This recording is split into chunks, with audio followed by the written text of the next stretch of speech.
Now, you're about to step into a time machine, everybody, going back from 2022 all the way back to 2012. Oh, isn't the world a nicer place now? Well, it's lovely to be back. We're joined by the founders and the founding members of the Ogilvy Consulting behavioural science practice. On the left is a man named Rory Sutherland, who you may know. Here we have Tara Austin, founding member, consulting partner at the behavioural science practice. We have Sarah Ellido-Farrell, who's our consulting partner and health lead. And we have Jez Groom, founder of the behavioural science practice back in 2012, who now leads Collegiality Consulting, and also wrote a fantastic book with April Vellicott called Ripple that's well worth a read on the topic. So I want to start by asking the founders some questions. The 15,000 people that registered for NudgeStock today are very grateful that you did found the practice, and we're pretty thankful as well.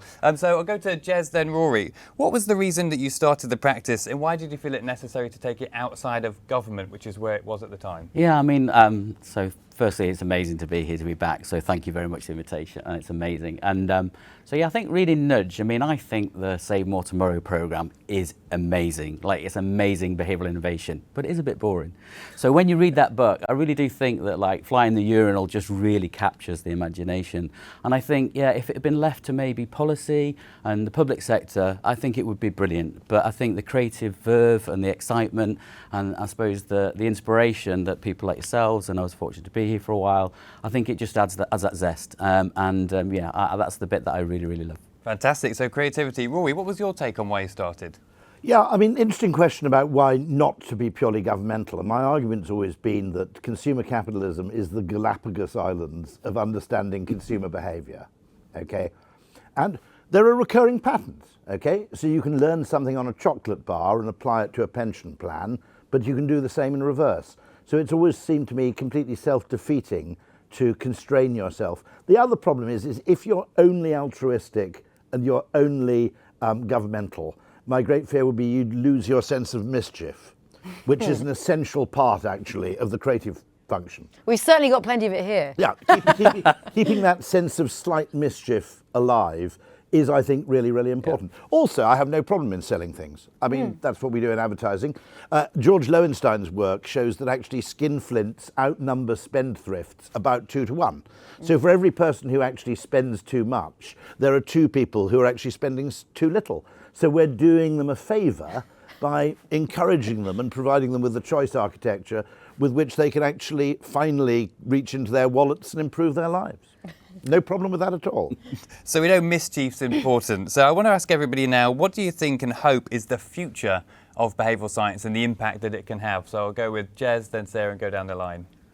So something that struck me, Rory says things that strike me all the time when I was working with it, was Rory compared the behavioural science market to the CD-ROM market.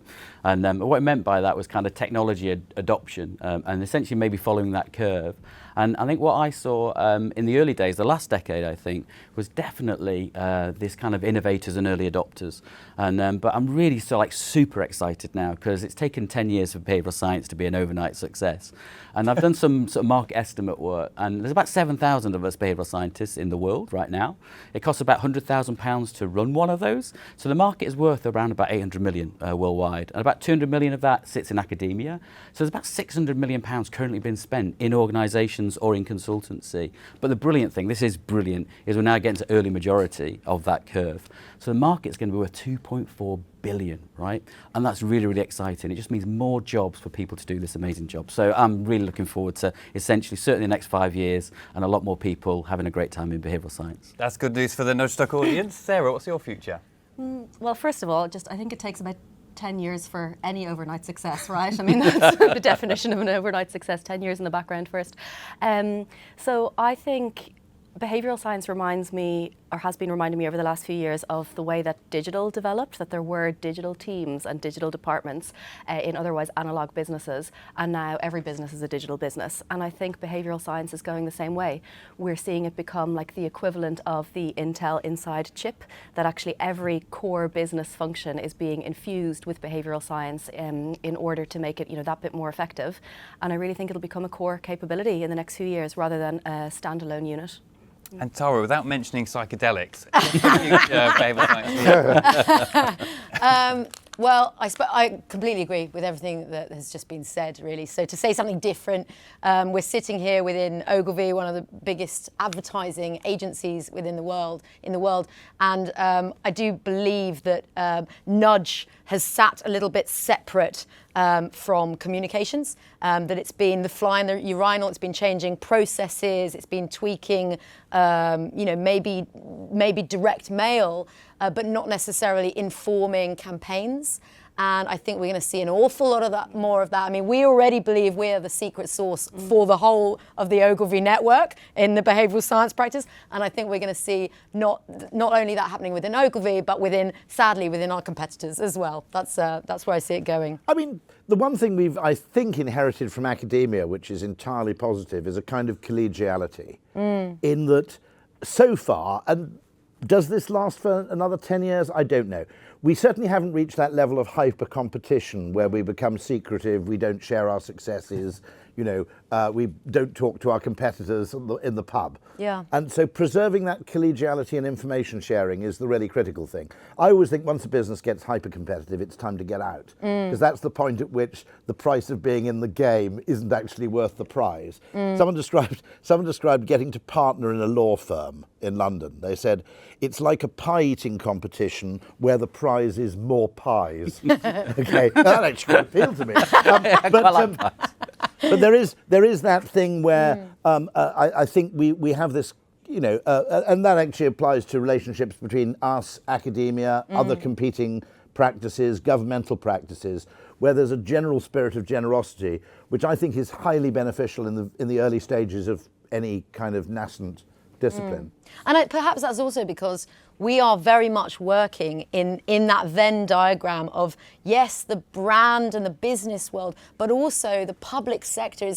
Everyone who works in this field of behavioural science is motivated by working in the public sector and getting people to waste less food and getting people to not flush tampons. These are the kinds of briefs that we really get out of bed for. It just so happens that we also work for KFC, which, by the way, Rory's dressing gown is a KFC dressing gown. And they are available personalised at the KFC online shop. KFC online shop. So there's a plug for you. We're not afraid of big business, as well as getting people to eat less sugar. Sugar swaps is something that we're working on in the same month that we were working with KFC. Yeah, so if they make such wonderful dressing gowns, we'll do it. Rory, while we're down there with you, NudgeStock, 10 years, there's a lot, we've had over 500,000 views on YouTube of the talks alone. Do you have a favourite moment?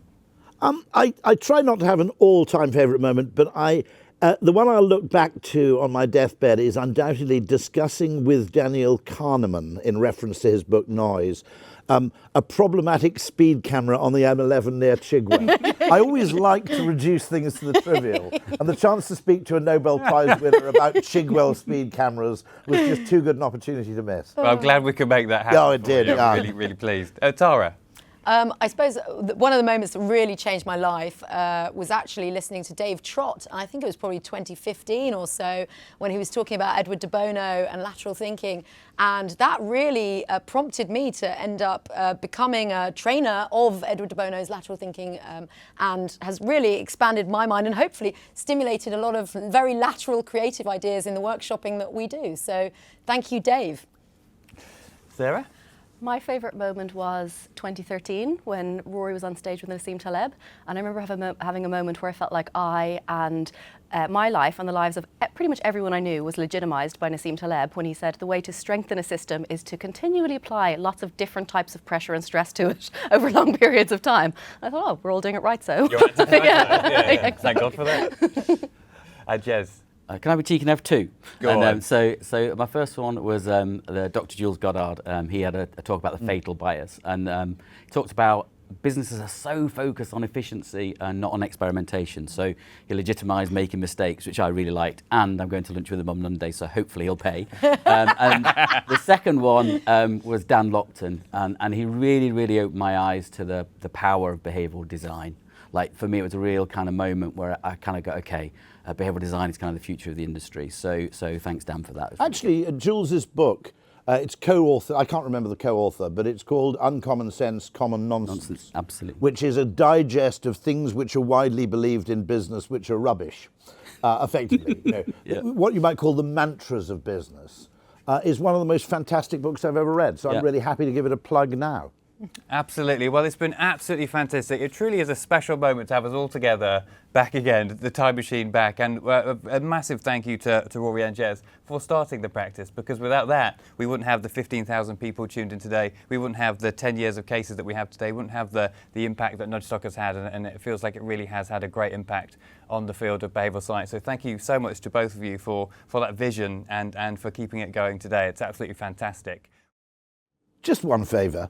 If you want to keep NudgeStock free, click the like button because the algorithm likes it, and click the subscribe button too. The algorithm likes that, and unlike the like button, it's actually useful because you'll get notified of future content from NudgeStock whenever it becomes available.